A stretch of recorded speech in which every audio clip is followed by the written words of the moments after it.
Hello, everyone. Good morning again.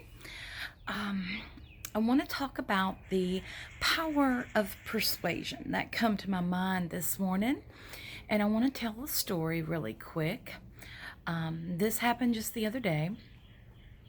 My husband went to the dentist. He was having trouble with a tooth on this side, his right side of the mouth, and it was his crown had come off. So anyway, the dentist was like, "Are you not having any problems over here on the opposite side?" And he's like, "Well, no, it's just this one."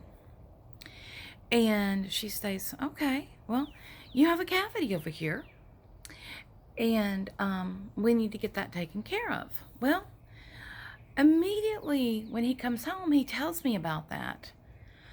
By that night, he was having trouble with that tooth that he had not been having trouble with before.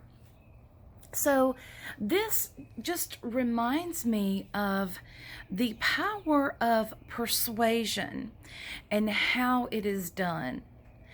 We have a lot of techniques out there that help us, such as NLP, for example.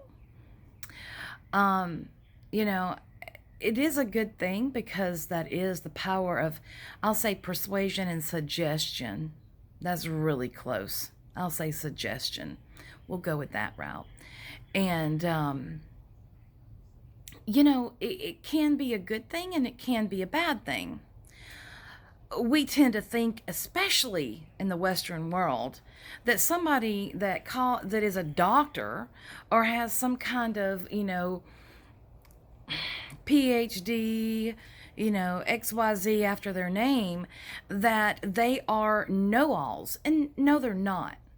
Because as we are seeing in our medicine fields today, there are many people who are there that truly want to help and want to, want to help people, want to see cures, want to see people not suffer. But then you have several people who become a doctor because of the money, who become a nurse because of the money. And, that's sad but true. It's a hard job to deal with. I do not, I myself could not go to be a nurse because I do not agree with all of Western medicine. But, when we look at it, Western medicine has basically, it's become a business. It's about making money, making a profit. And that's a little bit disturbing. So, but I don't want to go too far into that. Let's just go out and let's take a broader view. Let's step back. Let's step out of that box and let's look at everything. The power of persuasion, the power of suggestion.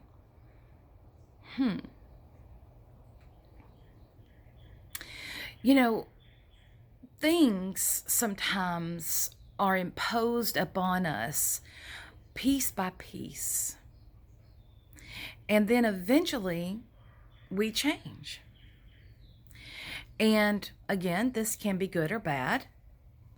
I'm not going to judge that. I'm just going to say, it is what it is. It's energy, right? So in saying that, let's look at everything else. Let's look how definitions to words have changed. How stories have been turned around to fit a narrative.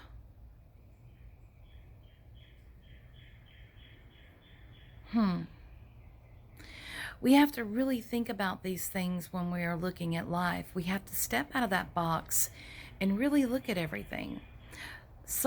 We give so much power to those that are in power positions, such as doctors, lawyers, governors, senators, presidents, all world leaders. We see these people in power and we give them a kind of maybe a kind of, what is the word I'm looking for? We put them on a pedestal sometimes. And we think that because they're in this position that they know everything, that they are smart, and sometimes they are beyond that. Just because they are in that position does not mean that they are speaking truth, because they have a directive. So they can suggest to you a certain path.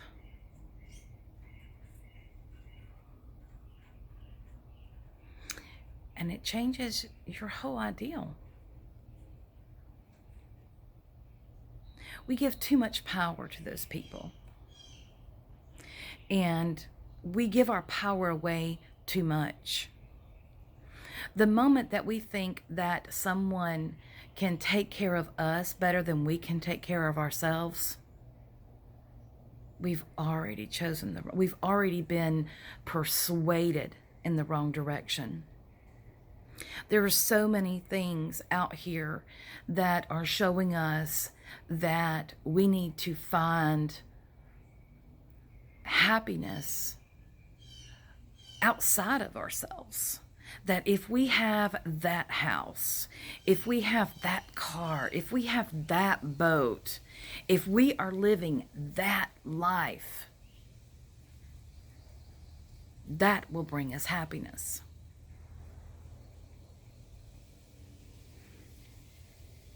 And then we have all of these actors and actresses and all of these people that pretend to be other people on a screen. And then if you look back, and I have read some stories of some of them where they used to pretend to be other people when they were playing with children. Of course, I'm not really going to dwell in that playing with children, because that is kind of like our imagination. But it is a way, it is a way of being pulled outside of yourself, of your true self. So we have to really look at some things, and we have to really pull back that curtain of illusion that's pulled over our eyes.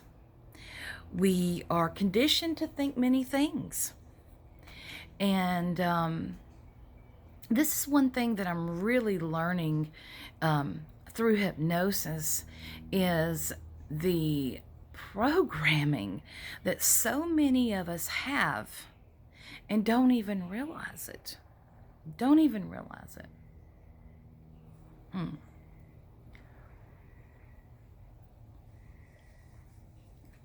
Taking back our power. When I was doing the astrology every week on the cauldron.net, I talked about how we need to take back our power, how we need to understand, our soul, how we need to express our true, authentic self. And my question to you is, how can you do that when you don't know who you are? How can you do that when you are still living under the power of suggestion, the power of people telling you how to think, what to buy, what to do, what is right, what is wrong? And when we are encouraged, not to listen to ourselves, but to trust in someone else, that they know better for us than we do, we need to think about some things. Power of suggestion. Planting a seed. And I'm planting a seed because my directive is to remove the veil and to shine the light on those shadows for a soul evolution. That's my directive. Also, for your healing. I wish you all a wonderful day. Take care of yourself. Till next time, blessings.